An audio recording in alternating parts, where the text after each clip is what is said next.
Hi ಎಲ್ಲರಿಗೂ ಹೊಸದಾಗಿ ನನ್ನ ಚಾನಲ್ ನೋಡ್ತಿದ್ರೆ ಸಬ್ಸ್ಕ್ರೈಬ್ ಮಾಡಿ ಹಾಗೇನೆ ಬೆಲ್ ಐಕನ್ ಅನ್ನು ಕ್ಲಿಕ್ ಮಾಡಿ.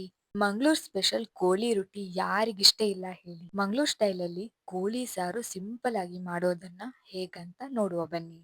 ನಾನಿಲ್ಲಿ 9ರಿಂದ 10 ಕೆಂಪು ಮೆಣಸನ್ನ ಸ್ವಲ್ಪ ಎಣ್ಣೆ ಹಾಕಿ ಫ್ರೈ ಮಾಡ್ಕೊಳ್ತಿದ್ದೇನೆ.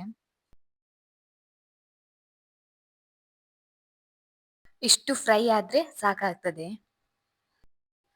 ಮತ್ತೆ ಅದೇ ಪ್ಯಾನಿಗೆ ಸ್ವಲ್ಪ ಎಣ್ಣೆ, ಸಾಸಿವೆ, ಕೊತ್ತಂಬರಿ, ಜೀರಿಗೆ, ಮೆಂತೆ, ಹೋಲ್ ಸ್ಪೈಸಸ್ ಕೂಡ ಹಾಕೊಳ್ತಿದ್ದೇನೆ.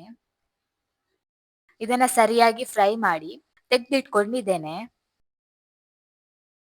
ಇನ್ನು ನಾನು ಅದೇ ಪ್ಯಾನಿಗೆ ಸ್ವಲ್ಪ ಎಣ್ಣೆ ಹಾಕಿ ಸ್ವಲ್ಪ ಕರಿಬೇವು, 4 ಎಸಳಾಗುವಷ್ಟು ಬೆಳ್ಳುಳ್ಳಿ, ನೀರುಳ್ಳಿ ಹಾಕಿ ಇದನ್ನು ಸ್ವಲ್ಪ ಫ್ರೈ ಮಾಡ್ಕೊಳ್ಬೇಕು.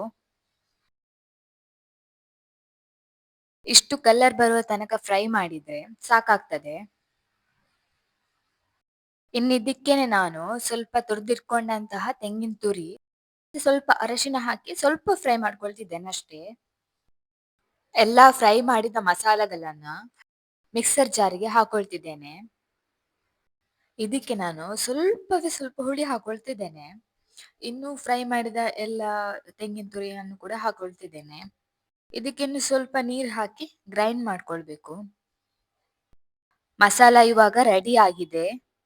ಇನ್ನು ನಾನು ಈ ಮಣ್ಣಿನ ಪಾತ್ರೆಗೆ ಸ್ವಲ್ಪ ಎಣ್ಣೆ ಹಾಕೊಂಡು ಇದಕ್ಕೆ ಕರಿಬೇವು, ನೀರುಳ್ಳಿ,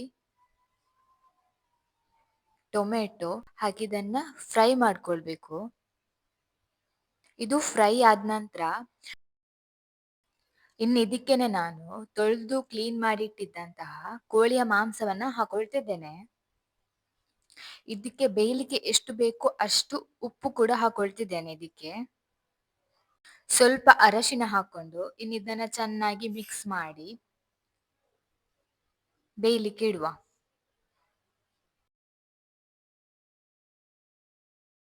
ಇದೀಗ ಬೆಂದಿದೆ.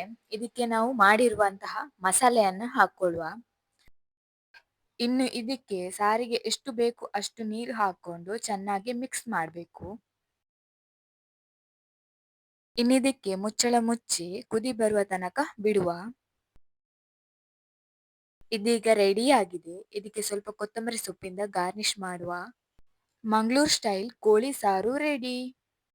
ಈ ರೆಸಿಪಿ ನಿಮ್ಗೆ ಇಷ್ಟ ಆಗಿದ್ರೆ ಲೈಕ್, ಶೇರ್, ಸಬ್ಸ್ಕ್ರೈಬ್ ಮಾಡೋದನ್ನ ಮರಿಬೇಡಿ. Thank you.